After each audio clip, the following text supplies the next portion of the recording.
시청자 여러분, 오늘도 즐거운 하루 보내시기 바랍니다. 오늘의 사연 시작하겠습니다. 저는 쉰을 막 넘긴 대학에 다니고 있는 아이 둘 엄마입니다. 그렇다고 인생이 여유롭고 평탄한 건 아니에요. 여전히 남편과 시댁이라는 단어만 들어도 속이 답답하고 그동안 쌓인 스트레스가 한꺼번에 올라오는 오늘의 사연 시작하겠습니다. 이젠 더 이상 참고 살지 않기로 결심했어요. 정말이지 참는 게 미덕이라는 말은 옛말 같더군요. 저는 이제 제 인생을 위해 살기로 했습니다. 누구 눈치도 안 보고 하고 싶은 말은 다 하기로요. 그래서 요 며칠 전에는 마음속에 담아두었던 말들을 전부 쏟아냈어요. 시원하더군요. 물론 이런 일이 처음은 아니었죠. 몇 번이나 이제 시댁과는 끝이다. 2번 다시 연락하지 않겠다고 다짐한 적이 있었어요.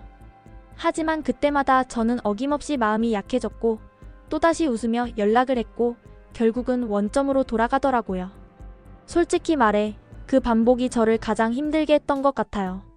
화를 내놓고도 또 마음이 흔들리는 제 자신이 너무 한심하게 느껴졌거든요.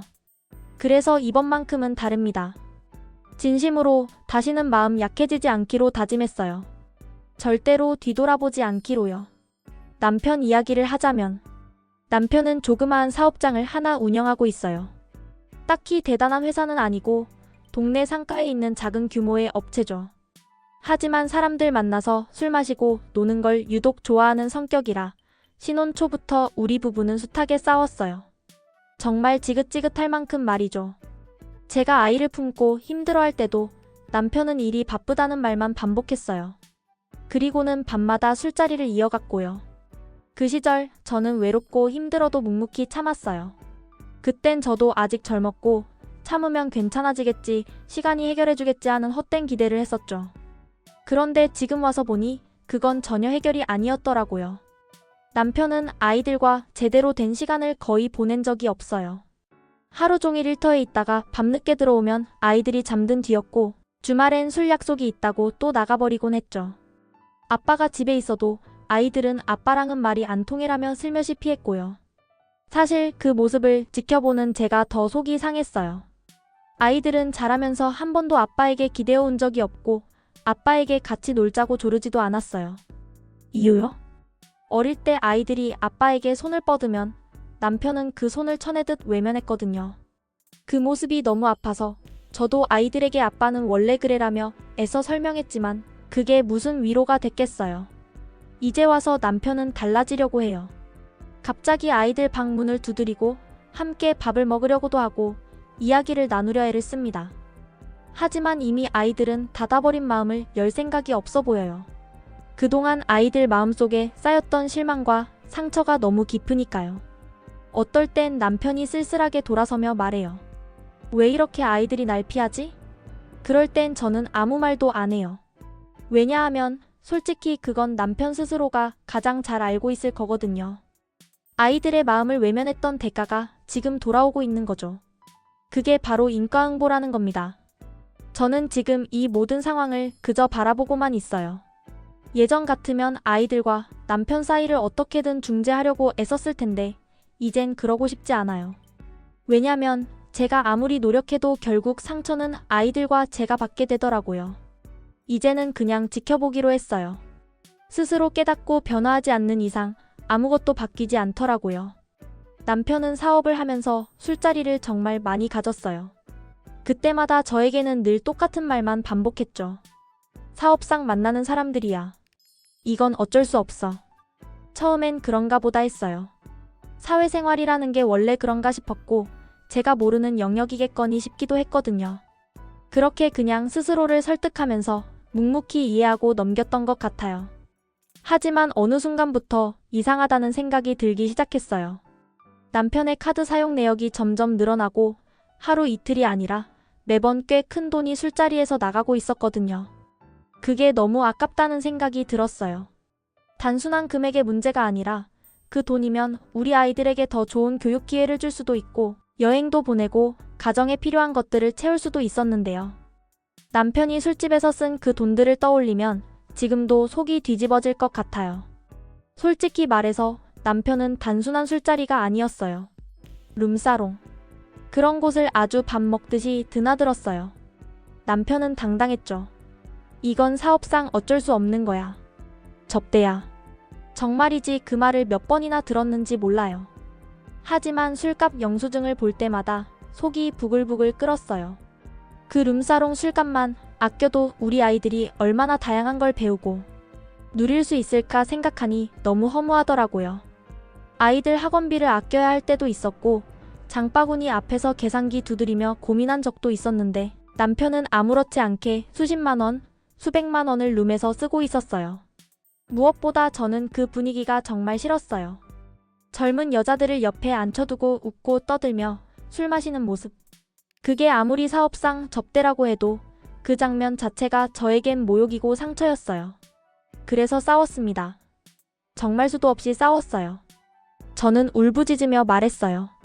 당신이 술 마시는 그 자리에 내가 아닌 다른 여자가 있다는 게 미치도록 싫다고. 그런데 남편은 그런 저에게 오히려 화를 냈어요. 내가 2차 나가냐? 그냥 술 마시고 오는 거야. 왜 이렇게 예민하게 굴어? 예민하다고요? 한 집안의 아내로, 아이들의 엄마로 그 말을 듣고 참아야 한다는 게 말이 되냐고요. 그뿐만이 아니었어요. 남편은 심지어 대학 후배들을 만나서도 룸사롱을 갔어요. 그게 또 이해가 안 됐죠. 제가 물었어요. 그 후배들도 사업상 필요한 사람들이야? 대체 왜 룸까지 가서 술을 사? 그랬더니 또 뻔뻔하게 말하더군요. 나중에 걔네들도 어떻게든 나한테 도움 될 수 있어. 인맥 관리야. 정말 말 같지도 않은 소리를 아주 그럴듯하게 포장하더군요. 술에 취해 돌아온 밤 남편이 중얼거리던 말이 아직도 생생하게 떠오릅니다. 사람이랑 부딪혀야 일이 되는 거야. 요즘 세상엔 술 없이 사업 못해. 그 말이 꼭 정답인 듯이 말하는 남편을 보며 저는 이 남자가 정말 사람으로서의 기본이 무너졌구나 싶었어요. 사업이라는 게 늘 잘 될 순 없잖아요. 한창 잘 될 땐 큰 돈이 들어올 수 있지만 언제 어떻게 상황이 바뀔지 모르는 게 사업이라는 거 저도 잘 알고 있었거든요. 그래서 저는 늘 말했어요. 지금 들어온 돈 중에 일부는 꼭 남겨두자. 나중에 어려울 때를 대비해야지. 근데 남편은요. 그런 건 귀담아 듣지도 않았어요. 돈이 생기면 생긴 대로 다 써버렸어요. 그것도 그냥 쓰는 게 아니라 허황된 곳에 흥청망청.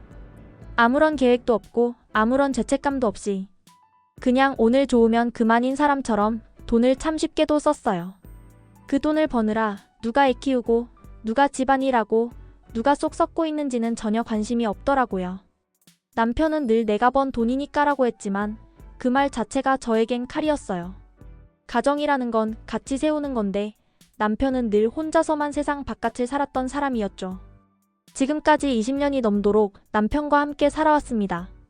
그 세월을 곱씹어보며 남편이 그동안 집에 가져다준 돈의 평균을 계산해봤어요.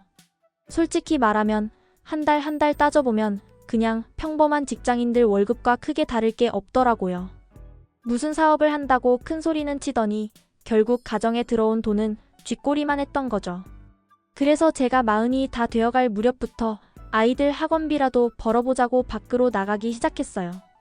주부로만 살아오다가 세상에 발을 다시 디딘다는 게 쉽진 않았지만 누군가는 애들 미래를 위해 움직여야 하니까요. 그런데 생각해보면 남편이 사업이라는 명목으로 퍼부은 술값만 제대로 아껴 써도 정말 꽤 큰 돈이 모였을 거예요. 그 돈이 아이들의 교육비가 되고 가족여행이 되고 우리 삶의 여유가 되었을 수도 있는데 말이에요. 그 생각을 하면 분노가 끓어오르기도 하고 또 한편으론 허수습만 나와요. 그런 이유로 남편과 숱하게 싸웠죠. 말싸움이 단순한 말싸움으로 끝나는 날이 없었고 저는 소리치며 울고 남편은 문을 쾅 닫고 나가버리기 일쑤였어요. 결국 나중에는 저도 포기하게 되더군요.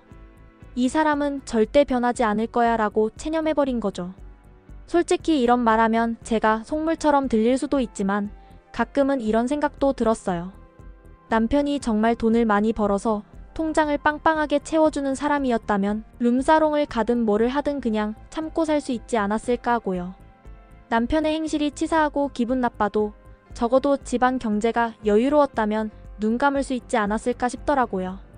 물론 그 생각을 한다는 것 자체가 제 자존심을 무너뜨리는 일이긴 했지만요. 남편과 결혼하고 처음 몇 년은 전업주부로 집에만 있었어요. 그게 어느덧 익숙해지면서 지금은 제가 일을 하고 있음에도 남편은 여전히 집안일엔 손도 대지 않아요. 마치 집안일은 제 몫이고 바깥일은 자기 몫이라는 듯 선을 긋더군요. 그런 사고방식이 너무 답답했지만 고쳐지지 않으니 그냥 포기했어요. 그런데 결혼하고 5년쯤 됐을 무렵 남편이 결국 저지르고야 말았습니다. 어느 날 밤 술에 취해 집에 들어온 남편을 보는데 뭔가 이상하더군요. 속옷을 뒤집어 입고 있었어요. 순간 가슴이 쿵 내려앉는 느낌이 들었죠. 저는 조심스럽게 물었고 남편은 대수롭지 않게 얼버무렸어요.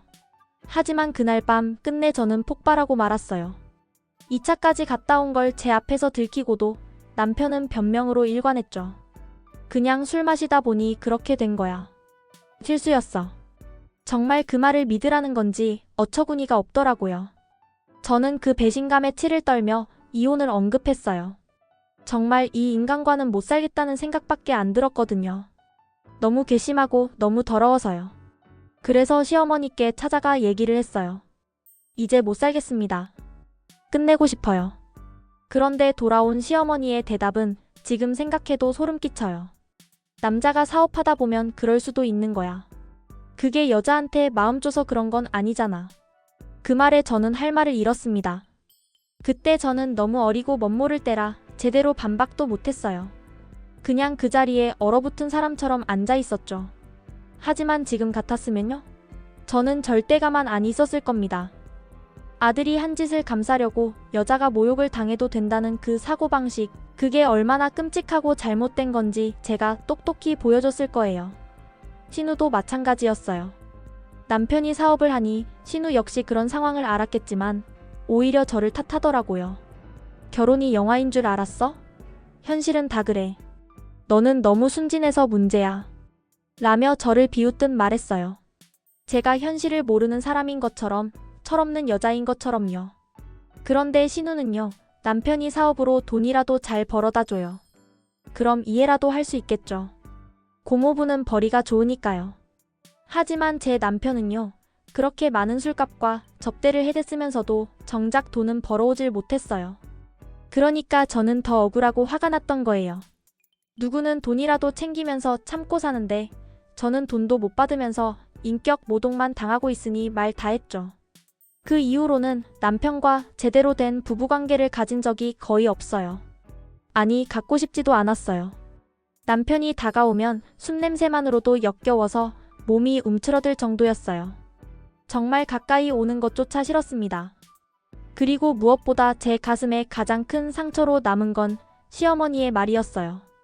아들이 잘못했는데도 무조건 감싸는 그 태도. 남자는 마음을 줘서 그런 게 아니다라는 그 말이요. 그 말은 저에게 남편의 외도를 허용하라는 것이나 마찬가지였어요.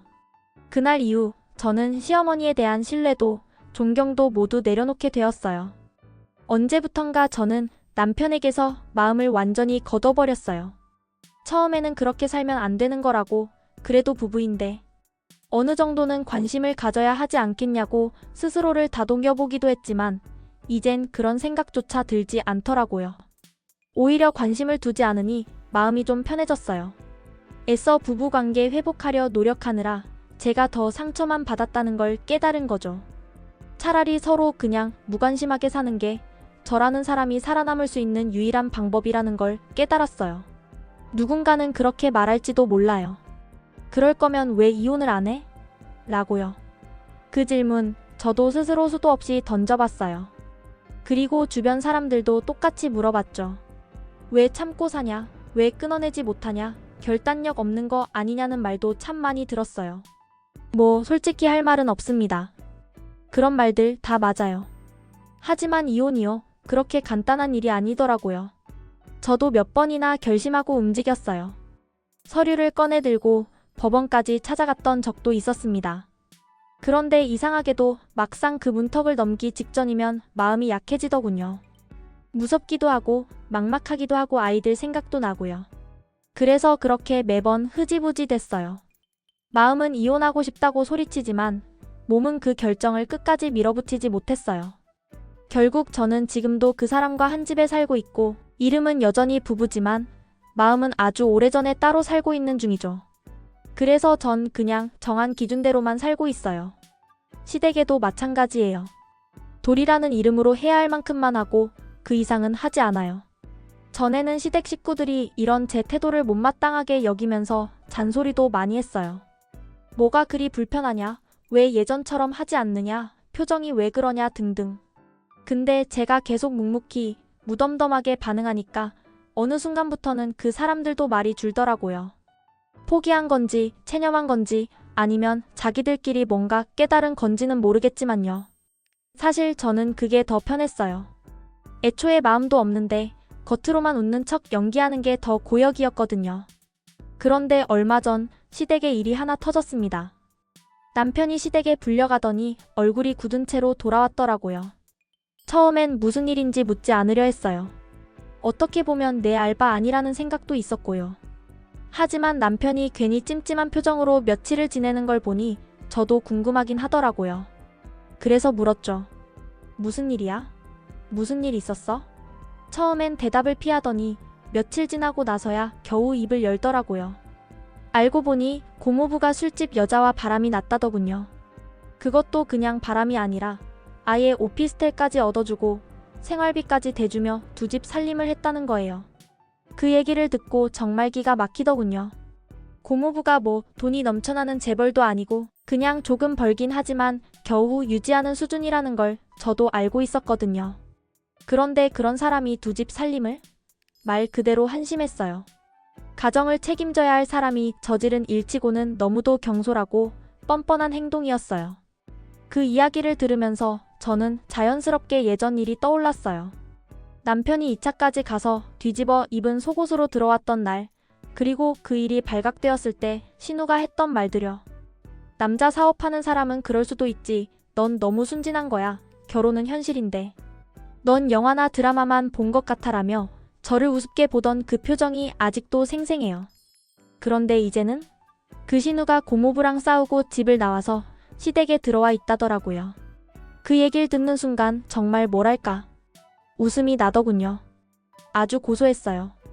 그렇게 당당하던 사람이 결국 자기 남편에게 똑같이 당하고 결국 자기가 욕하던 현실을 똑같이 마주하게 될 줄 누가 알았겠어요?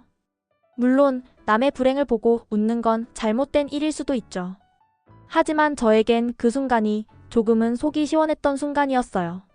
제가 당할 땐 그렇게 저를 몰아붙이던 사람이 이제는 제자리에 서 있다는 것만으로도 세상은 참 공평하구나 싶었거든요.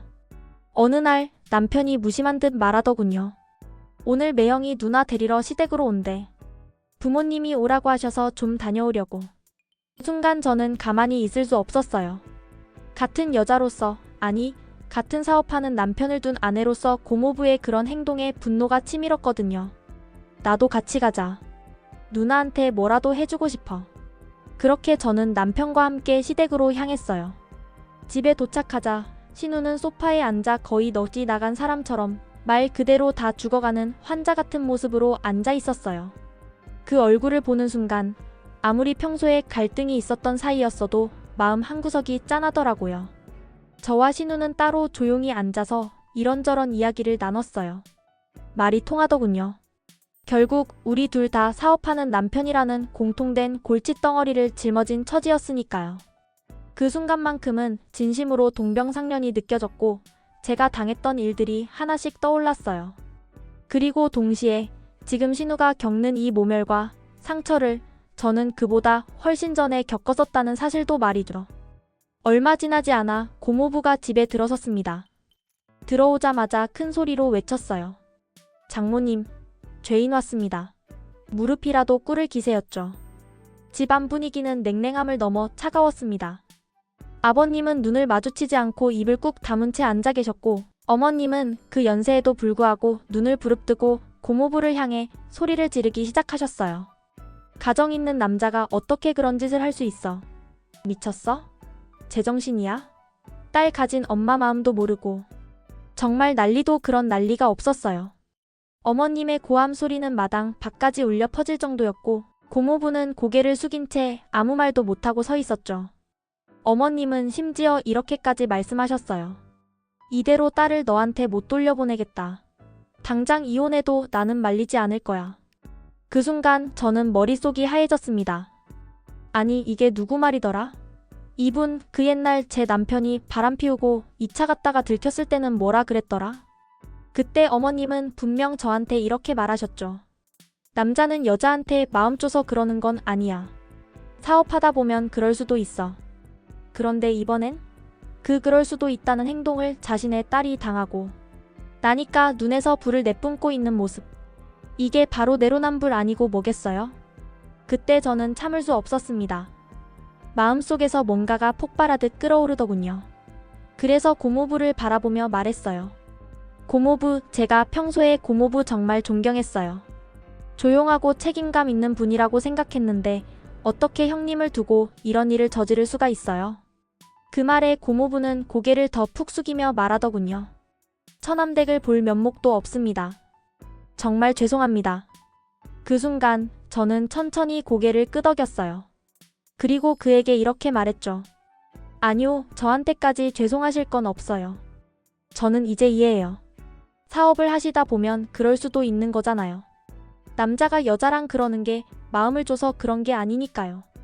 저도 사업하는 남편과 살아보니 알겠더라고요. 고모부는 뭐 크게 잘못하신 건 아니니까 너무 위축되지 마세요. 당당하세요.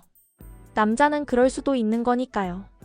그 말을 내뱉는 제 입가엔 미소가 떠올랐습니다. 아주 차갑고 단호한 미소요. 모두가 제 말을 듣고 얼어붙은 듯 고요해졌습니다.